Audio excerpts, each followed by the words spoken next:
కూర్చో.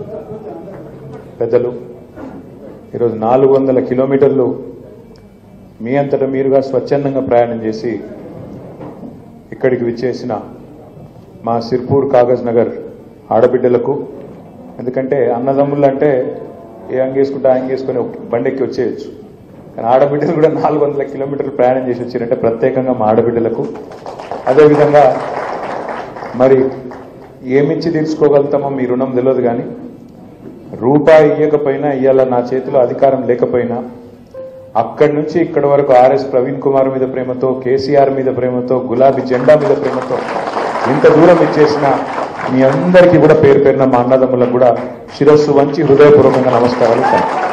మీ అందరికీ నేను ఇచ్చే మాట ఏంది అంటే, అప్పుడప్పుడు సూర్యుడు కూడా మబ్బుల చాటుపోతాడు, కానీ మళ్ళీ తిరిగి సూర్యుడు మబ్బుల చాటు నుంచి బయటికి వస్తాడు. మళ్ళీ ఎప్పట్లాగానే ప్రపంచము, ఈ ప్రపంచంలోని జీవరాశులు ఎప్పట్లాగానే అద్భుతంగా బతికేదానికి మళ్ళీ అవకాశం ఉంటుంది.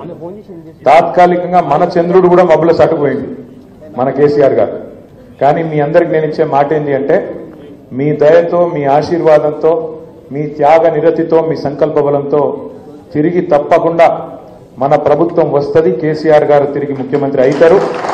తప్పకుండా నేను మీకు ఇచ్చే మాట, ఆర్ఎస్ ప్రవీణ్ కుమార్ గారు మీకు అండగా ఉన్నతమైన స్థానంలో మన ప్రభుత్వంలో ఉంటారు. నిజంగా చెప్తున్నా, ఆ వీడియోలలో తిట్లు ఏందా నాకు అర్థం కాదు.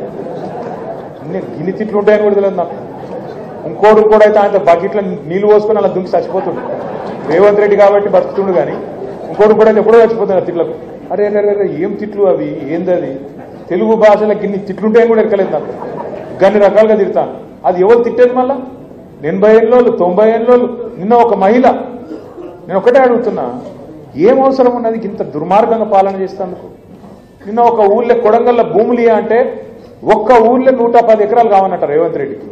ఆ 110 ఎకరాల కోసం 400 మంది పోలీసులు పంపుతావు.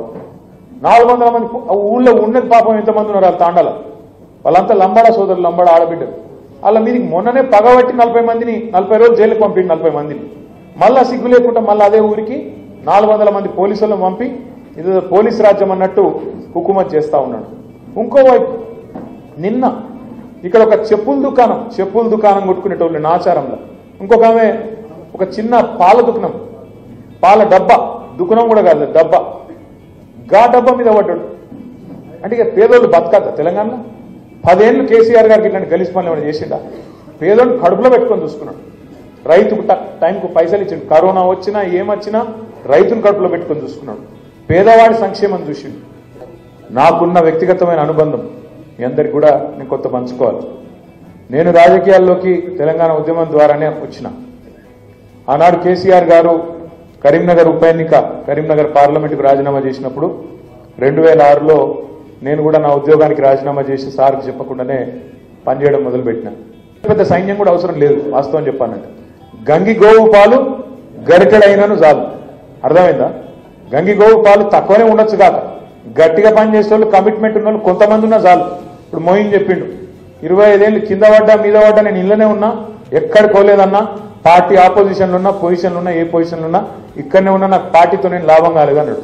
నేను అడిగిన, ఏం చేస్తావు మోయిన్ అని? ఏం చేస్తావంటే, అన్న నేను ఒక ఫ్లై యాష్ నడుపుకుంటా, నాకు నెలకు 20-25 వేలు వస్తాయి, అందులోకెళ్ళే పార్టీకి కూడా ఖర్చు పెడతా, కుటుంబాన్ని కూడా కాపాడుకుంటున్నా అని చెప్పిండు. సో గిసంటోళ్ళు ఉన్నాక, అంటే ఆయన ఒక్కని పేరు చెప్తున్నా అనుకోకరి, అక్కడ చాంద్ ఉన్నాడు, ఇంకా చాలా మంది ఉన్నారు, ఇంకా శ్యామరావు ఉన్నాడు, ఇంకా చాలా మంది పెద్ద పెద్దోళ్ళు ఉన్నారు. ఇట్లా ఉన్న కమిట్మెంట్ ఉన్న నాయకులు కొద్ది మంది ఉన్నా మనకు ఫలితం వస్తుంది. దయచేసి ఫలితం దిశగా ప్రయత్నం చేయండి. ప్రవీణ్ అన్నను, కాగజ్ నగర్ను 100% రాజకీయంగా కరెక్ట్ నిర్ణయం తీసుకొని కరెక్ట్గా ముందుకు తీసుకుపోయే బాధ్యత సార్తో చర్చించిన తర్వాత నాది అని చెప్పి కూడా మీకు తప్పకుండా